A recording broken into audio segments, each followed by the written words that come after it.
Hello everyone, कैसे हो? मैं हूं संगीता और आप सभी का मेरे यूट्यूब चैनल में फिर से स्वागत है। तो कैसे हो सब लोग ठीक होंगे, स्वस्थ होंगे और मैं भी अच्छी हूं। तो आज का जो वीडियो है वो ब्लॉग नहीं है, मतलब डेली रूटीन नहीं है। और मैंने सोचा चलो आज आप लोगों से क्यों ना कुछ बातें की जाए।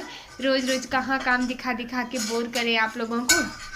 तो फिर मैंने सोचा है कि मैं क्या बातें करूं। तो मैंने सोचा कि चलो मैं मेरी प्रेगनेंसी मतलब बहुत ज़्यादा ऐसे हो गई थी। छोटे के टाइम पे, बड़े बाबू के टाइम पे तो खैर नॉर्मल हुआ था सब कुछ, लेकिन छोटू के टाइम पे, सुब्बू के टाइम पे बहुत ज़्यादा दिक्कत हुई थी।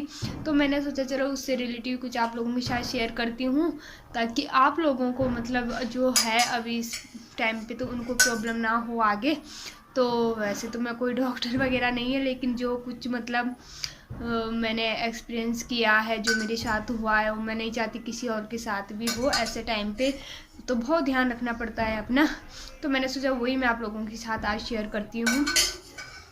तो फर्स्ट बेबी के टाइम पे तो मुझे ज़्यादा प्रॉब्लम नहीं हुई, क्योंकि पहले टाइम पे इतना हमें पता भी नहीं रहता है। तो बस वही कि मेरे फ़ैन हुआ और तो हम जल्दी ही चले गए थे, मतलब हल्का ही दर्द में हम हॉस्पिटल चले गए थे। फिर उन्होंने वो इंजेक्शन दिया दर्द बढ़ाने का, तो फिर उसके बाद डिलीवरी हो गई थी मेरी दिन में। सुबह हम 6-7 बजे हॉस्पिटल गए और 12 बजे मेरी डिलीवरी हो गई थी अर्नब के टाइम पे।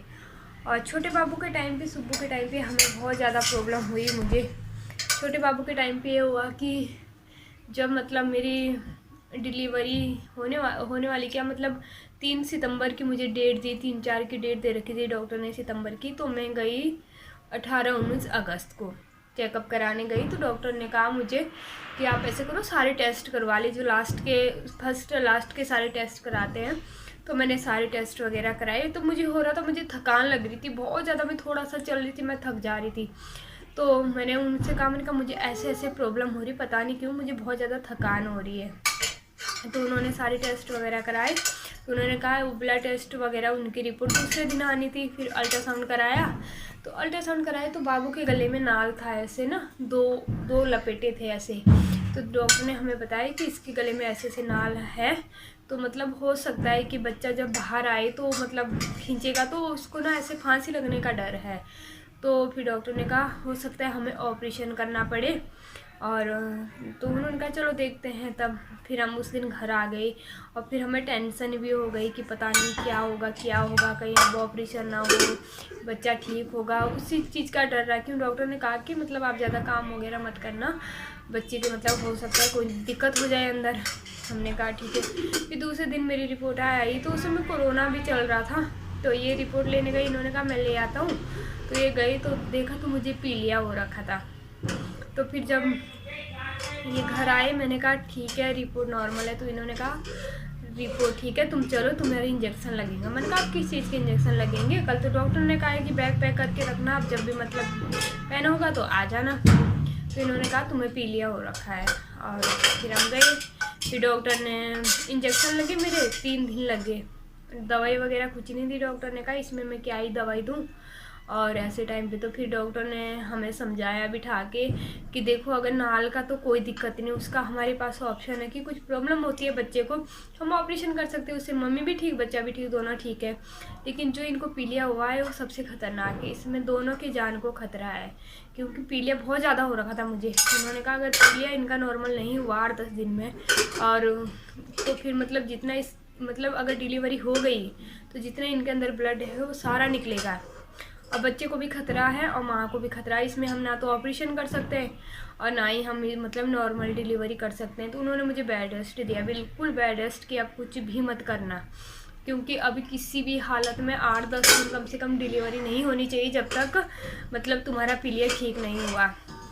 फिर उसके बाद मैंने खाया वो मूली खाई। उन्होंने कहा सफ़ेद चीज़ें खाने, मूली मैंने खाई, गन्ने मैंने खाए। उस समय गन्ने भी नहीं मिल रहे थे, लेकिन बड़ी मुश्किल है 2-3 दिन घूम घूम के गन्ने लाए, गन्ने खाए। मेरा पूरा मुंह छिल रखा था लेकिन मैंने खाए।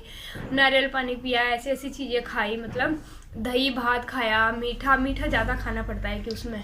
तो फिर हमारे यहाँ कहते हैं कि झाड़ने से भी पीलिया होता है। तो फिर सब कह रहे कि झड़ाओ, लेकिन उस समय वही था ना कि कोरोना था, तो कोई मतलब बात तक करने के लिए तैयार नहीं था। बड़े मुश्किल से हमें एक यही जगह मिली, एक वहाँ यहीं पर ना, तो थे एक पंडित थे वो, मतलब ऐसे ना वो झाड़ते थे। तो 3 दिन तक झड़ाया हमने, 3 दिन झाड़ा उन्होंने कहा। तो उन्होंने भी कहा जिस दिन लास्ट दिन झाड़ा कि थोड़ा ठीक है, बस ऊपर वाले से दुआ करना कि ठीक हो, बच्चा भी ठीक हो, बच्चे को अंदर कोई दिक्कत ना हुई हो और ये भी ठीक हो। फिर उसके बाद हमें सब ने कहा कि तुम ऐसे करो, एक बार सरकारी में जाओ, क्योंकि प्राइवेट वाले होते हैं ना डॉक्टर, ही ऐसे ही करते हैं पैसों के चक्कर से। फिर हम यहाँ देहरादून में है दून हॉस्पिटल, तो दून हॉस्पिटल में उस समय कोरोना के पेशेंट थे। तो मतलब दून की ही एक नई ब्रांच खुली है गांधी शताब्दी के नाम से, और वो बहुत अच्छा है, बहुत साफ़ सुथरा है। तो मैं सरकारी में कभी भी नहीं गई थी, तो हम वहाँ गए तो वहाँ मैंने देखा इतनी भीड़, मतलब लाइनें लगी हुई थी। मुझे पता ही नहीं था कि यहाँ लाइनें लगती है सरकारी में, मुझे पता ही नहीं था, मैं कभी गई ही नहीं ऐसे ना, मतलब जाती हूँ इतनी बीमार, पर प्राइवेट में ही जाते हैं।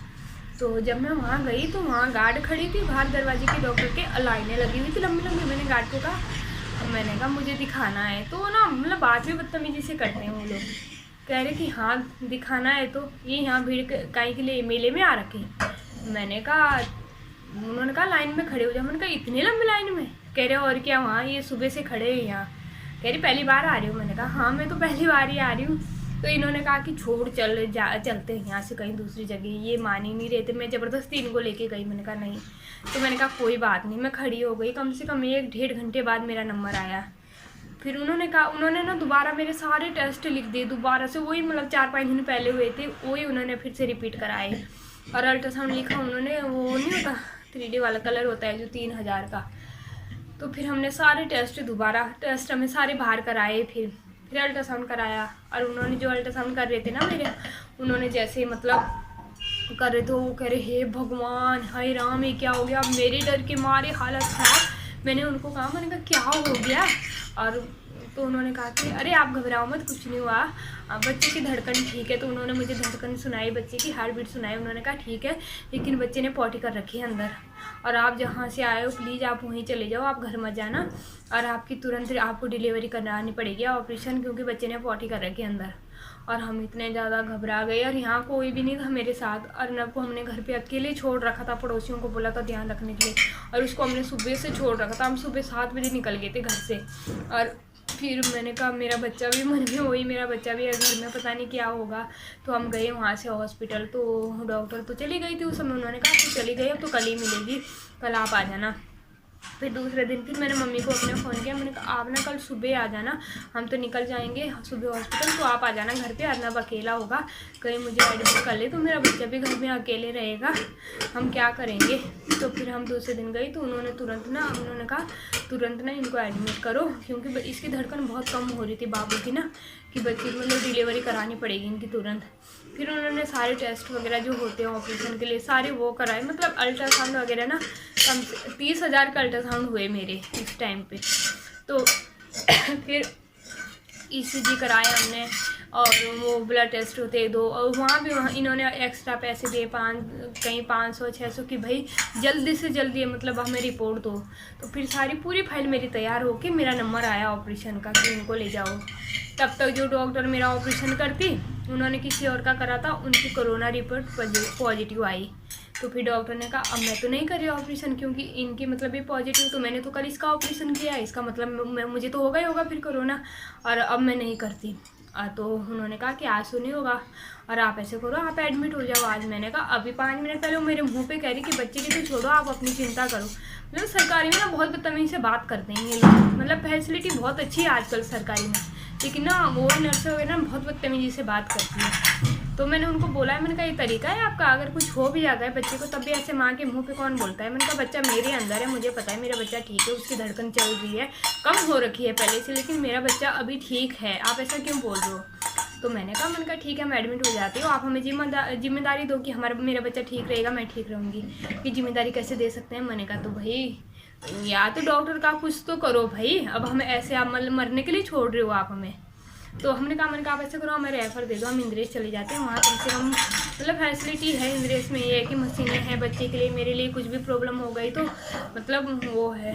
तो फिर उनका ठीक है।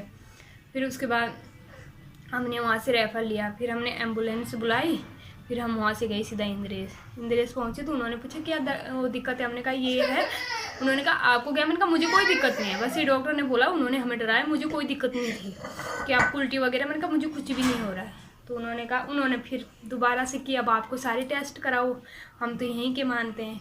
हईराम फिर वहाँ सारे टेस्ट हमने दोबारा कराया, अल्ट्रासाउंड वगैरह सब कुछ कराया। तो उन्होंने कहा कि हम पहले तो चांस देंगे, हम नॉर्मल डिलीवरी कराएंगे, अगर मतलब कोई प्रॉब्लम हो गई तब ऑपरेशन करेंगे, ऐसे हम नहीं कर रहे। तो हम अगले दिन वहाँ एडमिट हो गई थी, मैं दिन में हम पहुँच गए थे, लेकिन वही टेस्ट वगैरह करने के चक्कर में रात हो गई थी।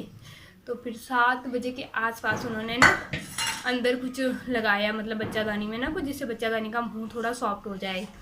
तो अगले दिन उसके बाद मेरा हल्का दर्द शुरू हो गया।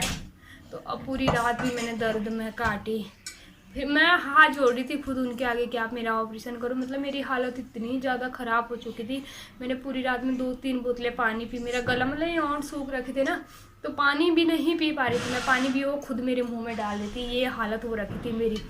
अब फिर बाबू हुआ दूसरे दिन 3 बजे मेरा मतलब बाबू हुआ। लेकिन ऊपर वाले की कृपा से बाबू हुआ ना बिल्कुल, मतलब उन्होंने पहले ही सारे बता रखा था कि बच्चे को तुरंत हमें मतलब उसके सांस की मशीन में रखना पड़ेगा, क्योंकि बहुत दिक्कत हो रही है बच्चे को अंदर। तो मतलब इतने सारे उन्होंने कहा था कि मतलब ये भी बोल रखा था कि कुछ भी हो सकता है बच्चे को।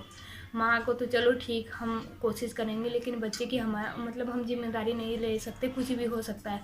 तो पहले ही इन्होंने साइन वगैरह सब करा रखे थे कि अगर होगा भी बच्चा ठीक होगा भी तो उसको तुरंत मशीन में रखना पड़ेगा। तो बाबू जैसे ही हुआ ही ज़ोर ज़ोर से रोने लग गया। तो मैंने कहा क्या हुआ? तो फिर उन्होंने मुझे दिखाया कि आपका बेटा हुआ। लेकिन ऊपर वाली की कृपा से बाबू बिल्कुल ठीक था, उसको किसी मशीन में किसी चीज़ में नहीं रखना पड़ा उसको। हाँ, इसको पीलिया हो गया था थोड़ा सा, वो भी फिर उन्होंने छुट्टी दे दी थी हमें हॉस्पिटल से। उन्होंने कहा धूप सिखाना इसको, सुबह सुबह की धूप दिखाना, और हल्का सा होता ही आजकल के बच्चों को होता ही है। तो बस यही थी। तो बहुत मतलब बहुत झेला मैंने, उतना मैं बता नहीं सकती उस टाइम पे हमारी स्थिति क्या थी। हमने 3-4 दिन तक खाना नहीं खाया, दोनों ने, मेरे पति ने, मैंने। मतलब जिस दिन मेरी डिलीवरी उस दिन हम आधी रोटी खा के गए।